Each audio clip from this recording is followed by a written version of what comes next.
Bueno, me da mucho gusto estar con ustedes y platicar de un tema que anoche pusieron de moda, que es el tema del desarrollo estabilizador.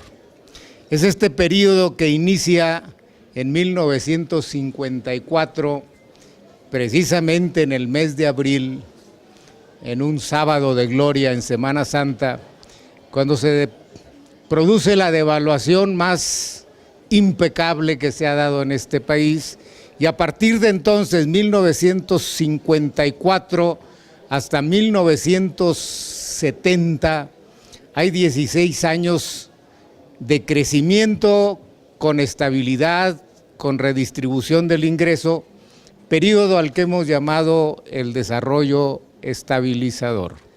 Y se le llama así porque hubo crecimiento económico en promedio un 6%, porque hubo estabilidad de precios alrededor del 3% y porque hubo una mejora en la distribución del ingreso. Nos decían anoche que van a instrumentar políticas similares, pero quien lo dijo tiene un programa que no se compadece, que no se lleva, que no es compatible con el desarrollo estabilizador, porque el desarrollo estabilizador se logra precisamente porque hay equilibrio en las finanzas públicas. Quiere decir que la cantidad de ingresos que recibiera el gobierno era similar a los egresos del gobierno y por lo tanto fue un periodo en que el déficit fiscal era razonablemente financiable con lo que entonces se podía hacer, que era que el Banco de México financiara parcialmente al gobierno. Ahora el contexto ha cambiado dramáticamente. Ya no estamos en el tiempo del proteccionismo. Ahora estamos en una economía abierta, globalizada. Segundo, en aquel entonces la economía mundial crecía. Era la época de la posguerra. Había terminado la guerra de Corea y en la posguerra todo el mundo, sobre todo Estados Unidos, creció a tasas alrededor del 4 o 5%, y durante todo ese periodo Estados Unidos estuvo en una senda que se llama del crecimiento óptimo o crecimiento máximo de la economía de Estados Unidos. Le llamaban crecimiento natural. Era natural que la economía de Estados Unidos creciera al 4% y que la nuestra, por tener márgenes de productividad mayor, creciera al 5 o 6%, y lo más importante, la inflación de Estados Unidos en esos 14 años, en 10 de esos 14 años la inflación fue de 0. Ahora en Estados Unidos el crecimiento no es del 4, la inflación no es de 0 y tampoco hay proteccionismo, de manera que es, para decirlo menos, una inconsecuencia comparar aquel contexto con este contexto. Tratar de llevar esas políticas en un contexto diferente, pues es, para decirlo menos, una inconsecuencia. Y aquí quiero ponerme a sus órdenes, si hay alguna duda, con muchísimo gusto.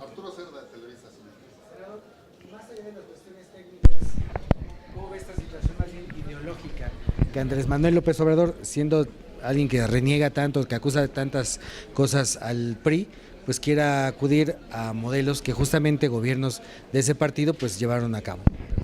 Bueno, es que políticamente, en el ánimo de capturar electores y dirigirse a nichos muy específicos, está haciendo una serie de propuestas que son incompatibles, y cuando uno analiza sus discursos, su narrativa, ve uno que no hay mucha congruencia de unos con otros. Si está en un gremio como el de los banqueros la semana pasada, pues les dice lo que quieren escuchar y les dice que respetará la reforma energética, que respetará los contratos, que respetará, pero va a otro nicho de mercado que quiere escuchar lo contrario y les dice: abajo la reforma energética, abajo la reforma educativa, abajo las reformas estructurales. Entonces, no es un discurso ni lógicamente coherente, ni racionalmente coherente, ni económicamente coherente, ni políticamente coherente, sino es un discurso eminentemente pragmático que anda a la búsqueda de votos de manera desesperada, sin tomar en cuenta más que el nicho de mercado, se enfoca en él, dice lo que quieren escuchar, aunque minutos antes, días antes, haya dicho exactamente lo contrario. Porque si ustedes recuerdan el discurso en la Convención Bancaria de Acapulco, dijo que respetaría los contratos. Ahora, pues dice que no lo respetaría y que incluso quiere ampararse. Pero la pregunta que uno se hace no es de tipo jurídica ni técnica, es cuál es el impacto internacional de no cumplir compromisos. Un país que no cumple compromisos es un país incierto, un país con incertidumbre no es un país que atraiga inversiones, y si no atrae inversiones, ¿cómo quiere crecer al 4%? Y por otro lado, usted no puede estar prometiendo ante un nicho de ninis que les va a dar una beca, ante un nicho de millennials, estudiantes que les va a dar una beca, ante otro nicho que va a dar más becas, y cuando uno hace la cuenta, pues como dicen los chavos, no contiene, es decir, hay muchos más gastos que ingresos, porque además quiere bajar los impuestos. Entonces, cuando tiene un déficit de ese tamaño, que quienes han hecho el cálculo es un déficit descomunal, no puede tener desarrollo estabilizador, porque lo primero que va a hacer es desequilibrar las finanzas públicas. Y si quiere financiarlo con deuda, porque existe mucho margen, nuestro nivel de deuda con respecto al PIB es del 50%, cuando Estados Unidos, Europa tienen coeficientes del 100%, y ahí hay un margen que se puede explotar, pero ¿cómo va a conseguir deuda si dice que no va a respetar los contratos? Pues entonces las ecuaciones no contienen, el sistema no contiene, es un manojo de propuestas incoherentes que a la hora de sumarlas y ponerlas juntas no contienen, no son coherentes, no son congruentes, no son compatibles con este desarrollo estabilizador que está proponiendo, que era un desarrollo estabilizador con credibilidad internacional, porque México honraba sus compromisos. Si no los va a honrar, no va a haber credibilidad y no va a haber desarrollo estabilizador. Era un México con estabilidad financiera, y si va a haber más gastos que ingresos, pues no va a haber estabilidad. Y era un México proteccionista, ahora es global. Y era un México con una economía de Estados Unidos creciendo, ahora crece muy poquito, antes crecía el doble. Y además, pues era un México era un mundo con inflación cero, y ahora la inflación no es cero en muchos países del mundo. ¿Qué tal, senador? Muy buena tarde. Para preguntarte varias cosas. Primero, para crecer un 4% en el PIB económico, hay quien dicen que Margarita lo puede lograr, pero yo te pregunto si Mid podría lograr el 4% o un poco más, si él podría tener ese reto. Lo otro, Andrés Manuel López Obrador insiste, incluso ya interpuso amparos para que se suspenda la construcción del aeropuerto. Y también él comenta que no cree en la sociedad civil, y él dice que va a ser como un Benito Juárez o uno de estos personajes de nuestra historia. Bien, entonces empezamos por la primera. La tasa natural de esta economía fue en este periodo de casi 20 años, fue del 6%. Es una tasa que llamamos natural porque se movió alrededor de esa. Cuando se pasaba tantito, empezaban las presiones inflacionarias. De manera que tenemos un indicador de que podemos crecer al 6%. Pero, otra vez, Estados Unidos estaba creciendo al 4%. Estados Unidos ya no está creciendo al 4%, pero sí está creciendo al 2%. Le podemos quitar 2 puntos, sí puede crecer al 4%, pero para eso se necesitan reformas estructurales. Y las reformas estructurales de Enrique Peña logran eso, traer inversión para que haya crecimiento y podemos alcanzar ese límite natural de entre 4 y 6%. Pero si él da el traste con las reformas estructurales, pues no va a haber inversión. Y si no hay inversión, ¿de dónde viene el crecimiento? Él dice, pues de la inversión pública. Pero pues si ya la tienen comprometida en gasto corriente como son las becas, los apoyos, las ayudas, las subvenciones, los subsidios. Pero yo voy a ser honesto y con la honestidad ya con eso me alcanza para la inversión. Pues no sé si sepa cuánta inversión se necesita para crecer al 4%. Lo que sí sabemos es que con las reformas estructurales, nada más con la reforma energética, Peña Nieto va a dejar comprometidos, va a dejar listos para invertir cerca de 200,000 millones de dólares. Con esa inversión sí crecemos arriba del 4%, pero si usted da al traste con la reforma energética, pues ¿de dónde van a salir los recursos? ¿Y qué va a pasar con esos 200,000 millones de dólares ya comprometidos? Vamos también a echar abajo los contratos petroleros. O sea, se la va a pasar sus 6 años en el litigio internacional. Y aparte, quiere echar abajo los contratos nacionales del nuevo aeropuerto de la Ciudad de México, pues la otra mitad del tiempo se la va a pasar en los litigios nacionales. ¿A qué horas va a gobernar?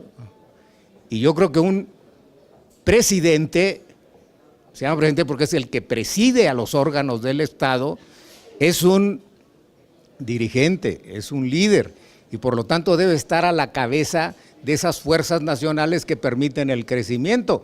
Pero si va a estar distraído en litigios nacionales e internacionales, pues no va a haber liderazgo. ¿Estarías diciendo que están generando incertidumbre desde este momento con eso? Pues nada más con la simple mención del amparo genera incertidumbre y la incertidumbre pues trae consecuencias.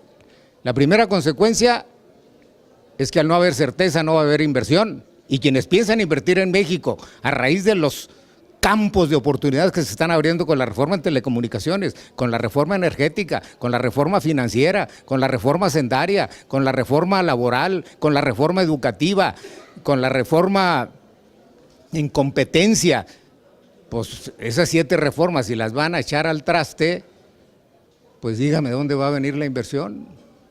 No va a venir. La inversión se puede dar si las reformas se llevan hasta sus últimas consecuencias.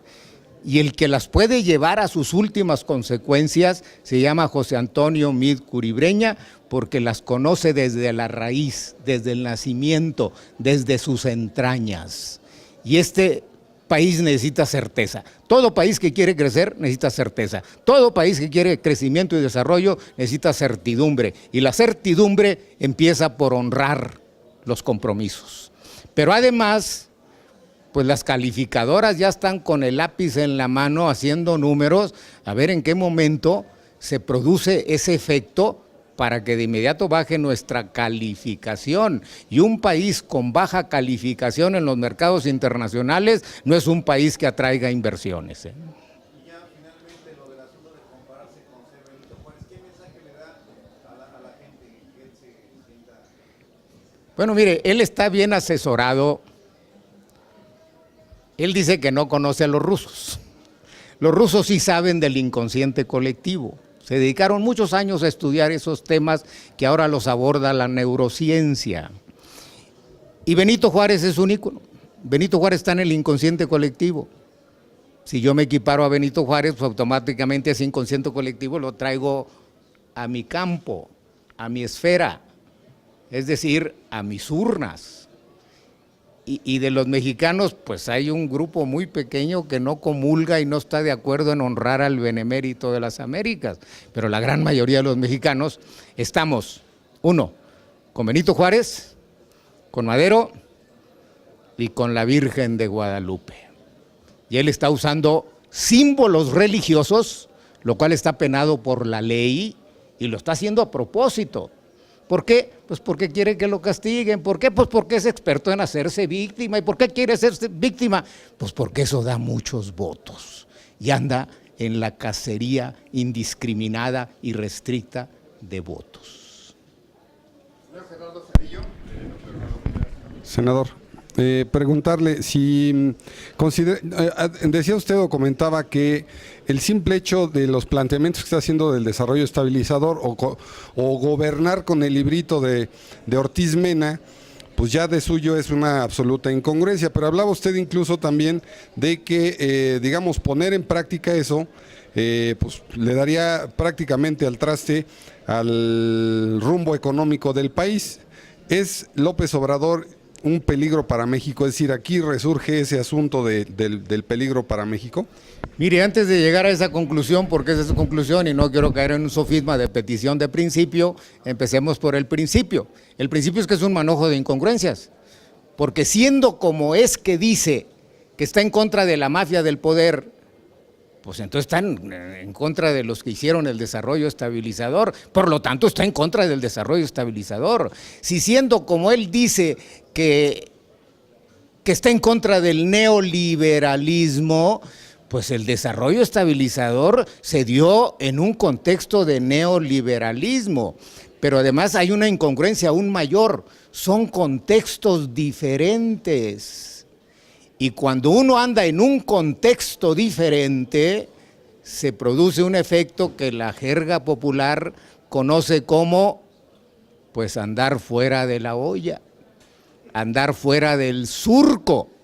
Y andar fuera del surco quiere decir, en buen español, delirar.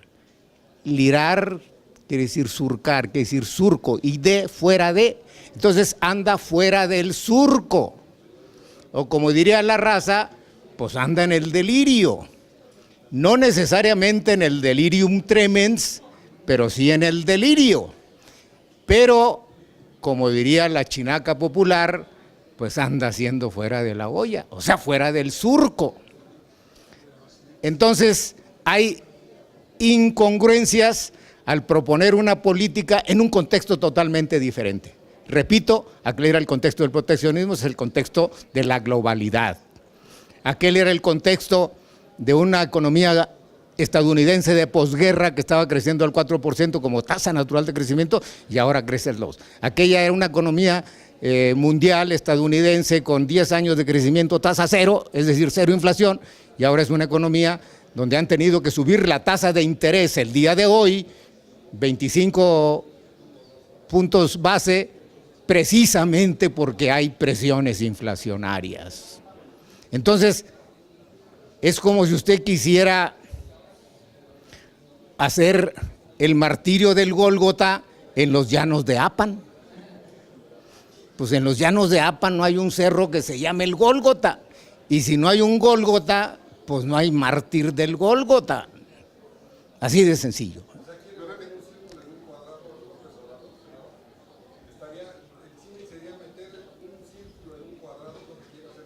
No, eso es más fácil.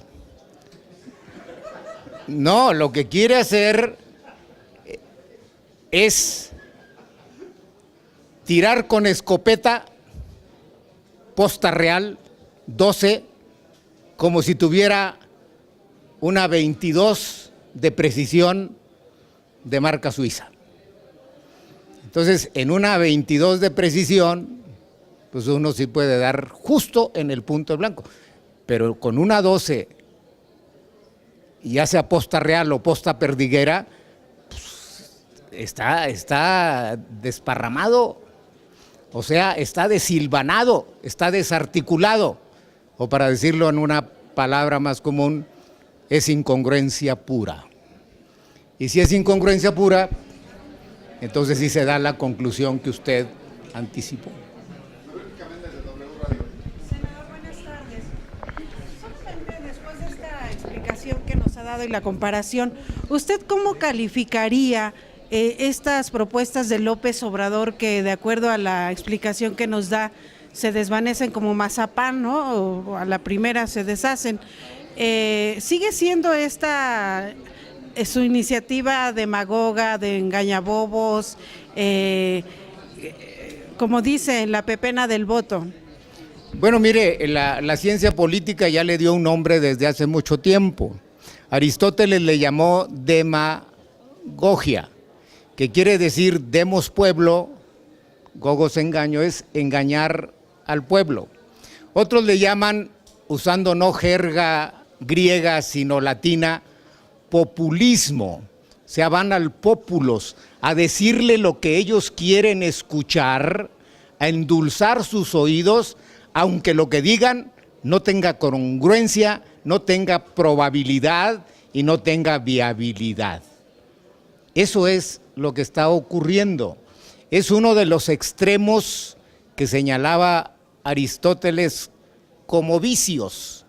Y decía, en un extremo tenemos la democracia, que es la parte buena, demos pueblo, kratos poder es el poder del pueblo, pero tiene una desviación, tiene una enfermedad que se llama demagogia. Y el problema es que la democracia puede desembocar en una demagogia. Y aquí lo que estamos viendo son enfermedades de la democracia, o desviaciones de la democracia, o distorsiones de la democracia, que se llaman en griego demagogia y en latín populismo. Entonces, es populismo puro. Yo le digo a usted lo que usted quiere escuchar. Si usted es de un diario, pues digo que su diario es el mejor del mundo. Pero luego me dirijo a otro diario y le digo, no, su diario es el mejor del mundo. Y luego veo al señor que es de otro diario y le digo, el tuyo es el non plus ultra, urbi et orbi. Leticia Robles me hace la última pregunta. Leticia Robles. Angélica Mercado le hace la pregunta. Sí, vas tú, Angélica. Buenas tardes, senador. Le quisiera insistir sobre el tema del aeropuerto, porque ayer Andrés Manuel decía que se tienen que revisar todos los contratos y los que estén, pues de alguna manera tocados por la corrupción, pues que eso sí tendrían que modificarse. Hoy dice que va a presentar amparos, en fin, pero ¿usted cree viable esta situación que se puedan tirar ya a estas alturas cuando va tan avanzado el proyecto? Gracias. Bueno, mire, cuando entramos a esta tendencia que llamábamos hace rato delirio, o sea que uno anda fuera del surco, pues la pregunta es, ¿por qué está él juzgando anticipadamente que hay corrupción? O sea, no solamente aspira a ser titular del Ejecutivo, sino también aspira a ser el non plus ultra del Poder Judicial. Ya se está convirtiendo en juez y está juzgando que hay anticorrupción, cuando los derechos humanos, el derecho al debido proceso nos dice que primero tenemos que pasar por una etapa que llamamos debido proceso y entonces finalmente llegar a la conclusión, al veredicto de que hay corrupción. Pero él de un plumazo dice que hay corrupción y por lo tanto hay que ampararlo. Yo creo que lo primero que tiene que hacer y que él se supone que hizo es, primero, ¿es viable o no es viable este aeropuerto? Segundo, si es viable, ¿es el más barato o hay una opción más barata? Él empieza diciendo, sin tener argumentos tecnológicos más que decir que está en el lago de Texcoco y por lo tanto se hunde. La Ciudad de México tiene más de 500 años y ahí está, se hunde, sí se hunde, pero eso no la descalifica para ser un lugar habitable, si no, no estuviéramos aquí. Sí es cierto que se hunde, pero también es cierto, y debieron habérselo dicho sus técnicos, que se están poniendo capas de basalto de 2 metros precisamente para que se hunda de una vez y encima están poniendo otros 2 metros de tezontle para a partir de ahí construir las 5 pistas, porque este aeropuerto necesita 5 pistas. Entonces ese tema técnico ya está previsto por los mejores del mundo y ahí está del MIT, que es la mejor escuela de ingeniería del mundo, para abajo. Mientras que compara con un aeropuerto que es estratégico, que es el aeropuerto de Santa Lucía, que es militar, que es para la Fuerza Aérea, y dice, pues hacemos aquí 2 pistas, el aeropuerto necesita 5, si quiere 2 allá y dejar las 2 que están, los espacios aéreos no coinciden. Y como dice, cualquiera que sepa de aeropuertos, un aeropuerto se construye de arriba para abajo, no de abajo para arriba. Y lo primero que hay que ver es si el cielo es compatible con los vuelos. No puede ser en Santa Lucía porque hay cerros. Y donde hay cerros necesitan mucho espacio porque un avión que no puede aterrizar porque por los vientos o por lo que sea, tiene que abrirse. Y si al abrirse encuentra cerros, pues está invitando a que haya matazones. Eso es una gravísima irresponsabilidad. Y ya se lo dijo el MIT, le enseñó incluso con rueditas. Este es el espacio aéreo de Santa Lucía, este es el espacio aéreo del aeropuerto actual de la Ciudad de México, y hay un punto de intersección donde van a chocar los aviones. Eso es lo que quiere, que haya matazón de los que usan los aviones porque son pirurris, como él dijo. Pues yo no le deseo daño a nadie, así sea pirurris. Y él lo que está proponiendo es que se le haga daño a los usuarios aeroportuarios, a los usuarios de los aviones, porque los cielos son incompatibles. O deja nomás Santa Lucía o deja nada más pero si quiere aquel, no bastan con 2 pistas. Si quiere pues no bastan con 2 pistas, está saturado.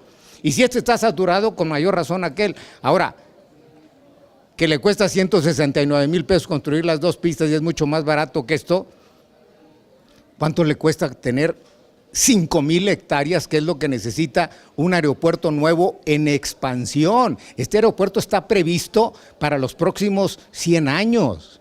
Y de las 5,000 hectáreas, pues al principio va a ocupar 1,500, 2,000, pero tiene un espacio para expandirse de otras 3,000 hectáreas, porque va a ser un aeropuerto de carga de pasajeros, va a ser lo que se llama en inglés un hub, o sea, una concentración de servicios en un solo espacio, que es como se manejan los aeropuertos internacionales. No da para un hub ni en Santa Lucía ni en el nuevo.